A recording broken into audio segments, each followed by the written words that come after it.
Length of life and cause of death of U.S. President 1799 to 2023.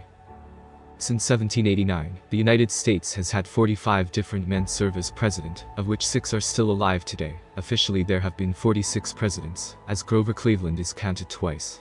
At 78 years old, incumbent President Joe Biden became the oldest man to ever ascend to the presidency in 2021. This was 6 years older than the average life expectancy of all U.S. presidents, and he will be 10 years older by the end of his term.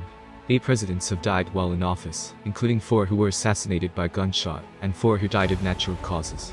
The president who died at the youngest age was John F. Kennedy, who was assassinated at 46 years old in Texas in 1963. Kennedy was also the youngest man ever elected to the office of president. The longest living president in history is Jimmy Carter, who celebrated his 98th birthday in October 2022, and the youngest currently living president is Barack Obama, who turned 61 in August 2022. Coincidentally, Presidents Clinton, Bush Jr., and Trump were all born within 66 days of one another, between June and August 1946. George Washington. The U.S. First President, George Washington, died after developing a severe inflammation of the throat, which modern scholars suspect to have been epiglottitis.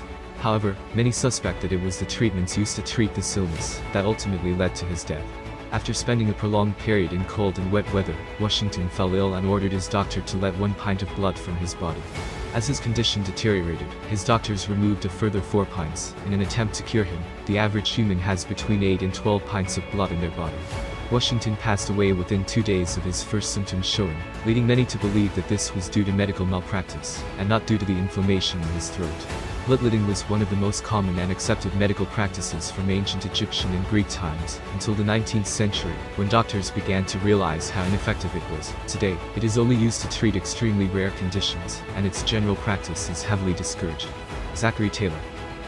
Another rare and disputed cause of death for a U.S. president was that of Zachary Taylor, who died 16 months into his first term in office.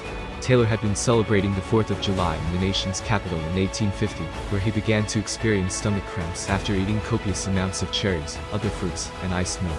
As his condition worsened, he drank a large amount of water in an attempt to alleviate his symptoms, but to no avail. Taylor died of gastroenteritis 5 days later, after being treated with a heavy dose of drugs and bloodletting. The most commonly accepted theories for his illness are that the ice used in the milk and the water consumed afterwards were contaminated with cholera, and that this was further exacerbated by the large amounts of acid in his system from eating so much fruit. There are some suggestions that recovery was feasible, but the actions of his doctors had made this impossible.